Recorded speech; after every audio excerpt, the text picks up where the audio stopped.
Hey guys, welcome back to ArtosisCasts.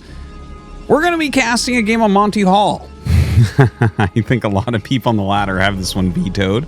But Monty Hall is one of the craziest maps ever made. It's in the current season of ASL, now known as SSL.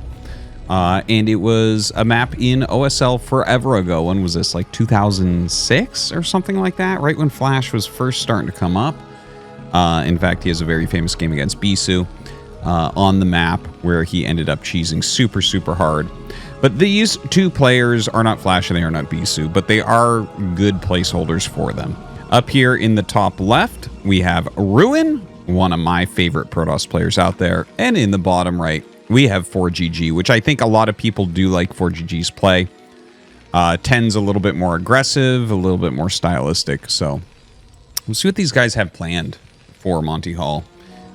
You know, historically, it's a little bit of a hard map for Terran. It's really hard to kind of just stop all the flying units that your opponents have. Terran flying units are not that good. Okay, so I think that's the easiest way to put it.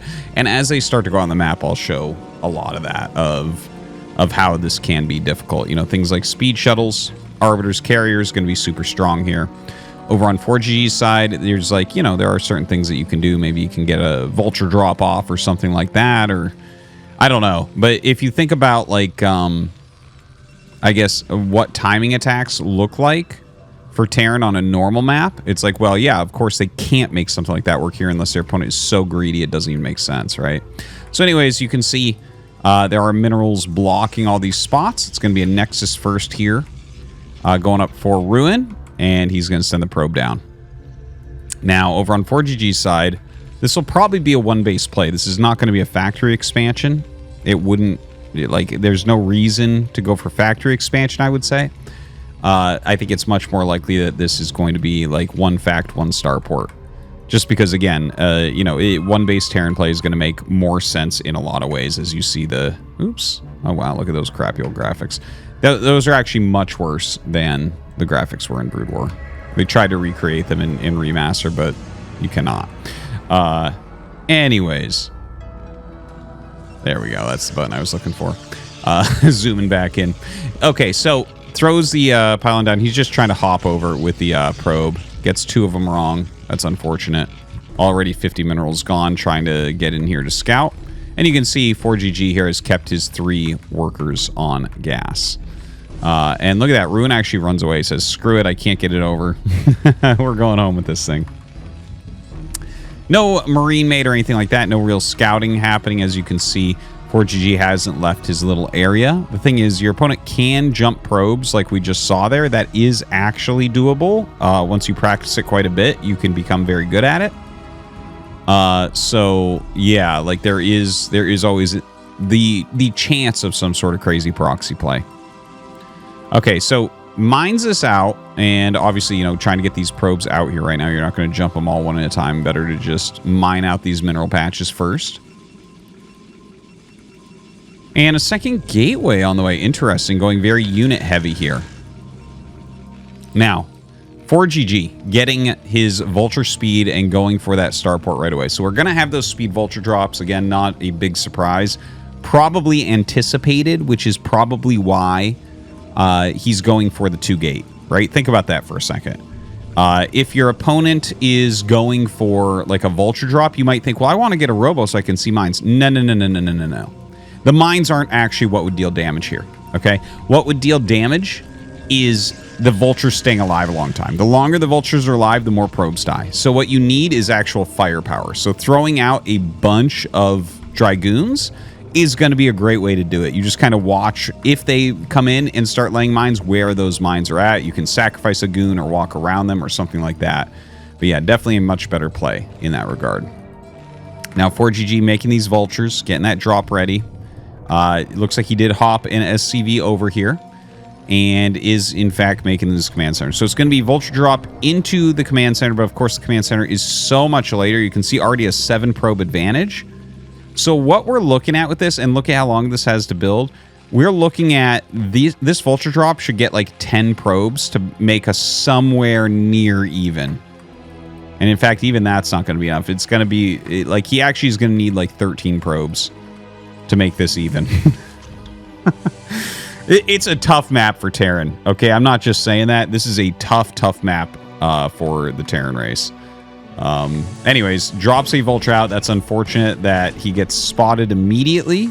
So now, look at this, right? We have this spotter. Nothing out here, really, but spotter here. And now his Dragoons are going to rotate around a little bit. It's all about trying to catch this dropship as it comes in. Robotics coming up. And here we go. The Dragoon's out of position, but 2 more come out. So he's got 3 right now. It's going to take like 3 volleys to kill one. Okay, there are those mines, right? It's okay if one hits. Not the biggest deal. Oh, that's actually a little bit sloppy right there. Could have stepped that out a little bit more quickly. But as you can see, right, it's like he's just not getting the probe kills that he actually needs here. So that's 0 probe kills. He lays some mines, deals damage to Dragoons, and his command center finishes. So the production was not perfect here from Ruin, but he is up 9 workers, okay? So I was saying 13. I think if he had been non-stop on production from both, I would have been just about exactly right there. But wasn't the case. So yeah, a 9 worker advantage right now. A couple mines going down. 3rd base starting, and of course you stop something like a vulture drop, you need to be greedy immediately because the vulture drop costs a lot and kind of precludes any other attacks that can occur. So down comes Ruin. A couple siege tanks being flown over here, and of course 2 siege tanks will kill this. He's going to go ahead and sacrifice the goons for the drop, which is actually, in my opinion, a very good choice. You definitely want to get rid of that dropship. It's very expensive, and it's just going to stop any plans your opponent had. In fact, ends up trading like 5 goons for a dropship and a siege tank. So this was obviously a very good trade overall for ForGG, like if you look at just pure value. But don't forget that how much more Ruin is mining, right? So like, yeah, that was technically worth more than what he killed. But he's mining like a fair amount more. He's going to have his 3rd Nexus up. He's getting his 4th Nexus on the other side, right? So ForGG doesn't have a lot of production. He's adding it now for sure. Going to try to hit some sort of timing attack. And I think that is completely the way that you've got to do it.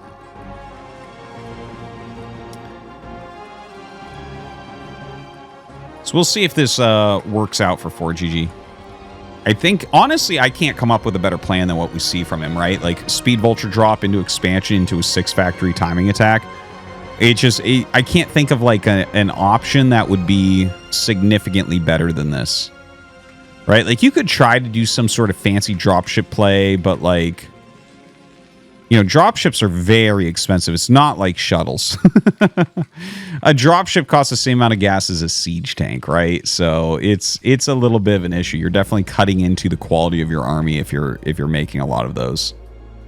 I wonder how the balance would change in this game if shuttles and dropships cost the same, right? Because overlords are 100 minerals, shuttles are 200 minerals. And then you have dropships, and they're 100 minerals, 100 gas. And it's like, wait, what? it's such a different price. Not sure what we're seeing right there. Looks like he told everything to mine down here instead of mining the mineral patches. Probably want to do both. We have double siege tanks being made. Dropship on the way.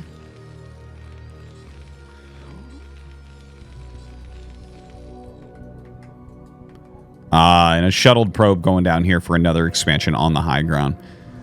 All right, so you see he's already gone up to 5 base against 2. So this is like beyond greed. Right now, Ruin is going up to his 4th gate, and he has Reaver Tech with Speed Shuttle, but he's getting ready for a 5th base. Maybe he just drops this off and doesn't make it yet. But really, the only way he can lose here, in my opinion, is by being way, way too greedy. Like, it's okay to be a bit greedy on this map. You can definitely get away with some of it, but if you're literally going to go, yeah, 5 Nexus off of 3 gate production, you just finished that 4th gate. So that's pretty far over the top. Now, he's up like almost 20 workers, which it does account for the army supply. But now he's getting caught a little bit, right? Some of these Dragoons, that was beautiful surrounding. That was actually One of the most beautiful surrounds and lay mines I've ever seen. Really well done by ForGG. Always been something that he's good at. Continuing to walk forward here. Has to be careful about those Reavers because those are such a crucial part of this. But the production is so low. It's 6 factory production right now against Ruin on 4 gates. And again, and look at this. He does a drop over here. Like, ForGG is playing a very good game. But I have to reiterate, like, if you go to the 3 base and then add your production and then make a 4th base after you have 6 gates up, this doesn't happen like this, right?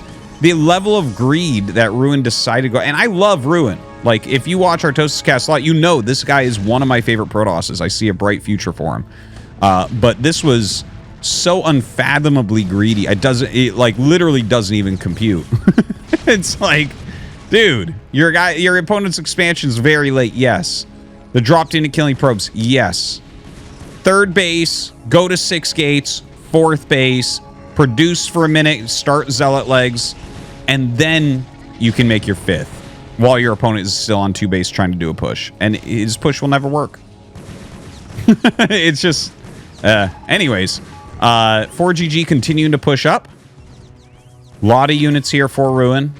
See if he's actually got enough to hold, though. It's mostly Dragoon, so it's not actually that scary if you have a little bit of buffer in front of your siege tank. So probably should run his vultures up. A little bit slow on that, unfortunately, pulling the siege tanks way far back. If he had all these sieged at the beginning of that, I think he actually would have held this pretty easily. Ruin continuing to push forward. Losing some more goons. Okay, he is starting to lose pretty much everything there. We actually have a big rally of units that have not been sent up yet, so definitely going to want to join those in. But it does feel like this game is almost over for poor Ruin, right? Like, this base is definitely going to get zapped. How low are those mineral patches? 1,000. Damn. Normally they're 1,500, so it's kind of an interesting thing. So ForGG comes up, starts battling with just pure Vulture there, bringing his siege tanks up now as well. Zealot legs still not here. In fact, Citadel not even done. He just barely started his Citadel. So he's basically fighting with, like, slow Zealots, maybe some Reavers here and there, and mass Dragoon. ForGG just kind of having his way with him. And look at this. This is a regular expansion out in the middle where it's a little bit more attackable. Yeah, that's... Huh.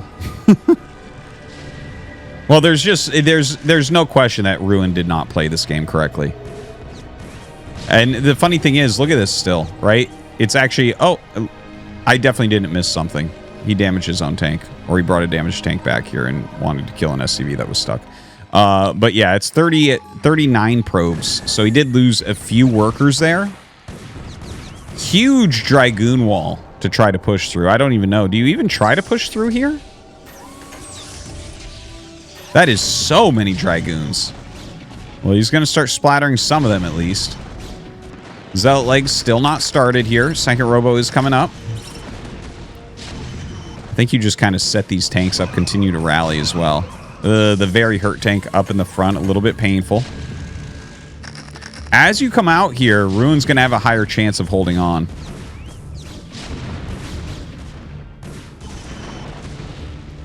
So that 3rd base is up now.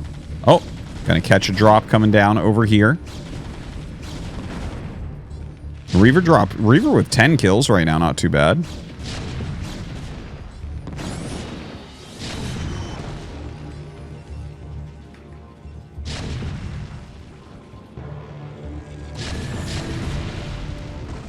All right, nice little bomb out. Does end up killing one of the forward siege tanks. That's kind of nice, although he spent a lot of money on that. This is such a small army. You can't see it really impacting. But a lot more units are starting to come up now. He does have those 1-1 upgrades. Not a great economy here for poor ForGG.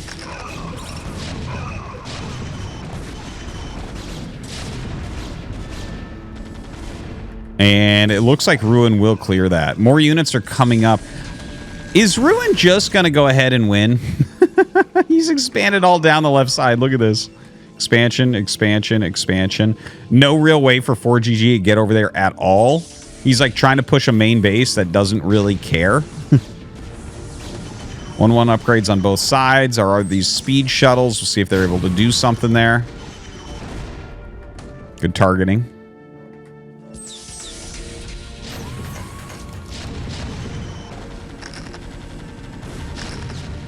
Couple speed shuttles coming in to the side. Yeah, maybe he can do a little bit of damage on this expand. ForGG's push is starting to pay off a bit. Like, we'll obviously already kill those other 2 Nexuses, but, like, getting in here and actually killing buildings is pretty big. Drops a lot of Zealots off here. The thing is, pure Zealot is not actually that scary. Just whatever's coming out of the factories can clear these without too much problem. Couple dropped off at that natural. Looks like he wants to go into the main base and drop a couple off here as well. Don't think those will do all that well. ForGG continuing to push. Looks like he will finish clearing this all out. And it might be time to start making some buildings elsewhere here. Like, put some pylons out and start making gates over here. Yeah. So he does start a gate there. Sometimes I've seen people make stargates up in this area for carrier switches. This does not look like a great time for carrier switches. That's going to buy too much time for ForGG to run around the map and kill everything. I think you got to eventually just knock out the actual push itself. Well, he has knocked it out a couple times, but it's been reinforced. So Ruin here trying to break through. Another rally of Zealots actually come out and get on top of a lot of these units. This army once again getting very, very small for our Terran player. And, you know, with only 4 gates left here, he's like trying to make more gates in the main base as well. With only 4 gates left, the rallies coming up are going to be too strong. And Ruin will end up falling. Kind of a crazy game there. Again, I think that ForGG's plan was good, and I'll be interested in watching ASL this season to see if anyone has a better plan, because if you were to ask me to sit down and write down probably the most likely way you'd be able to pick up a win on this map, it would be basically doing what ForGG did.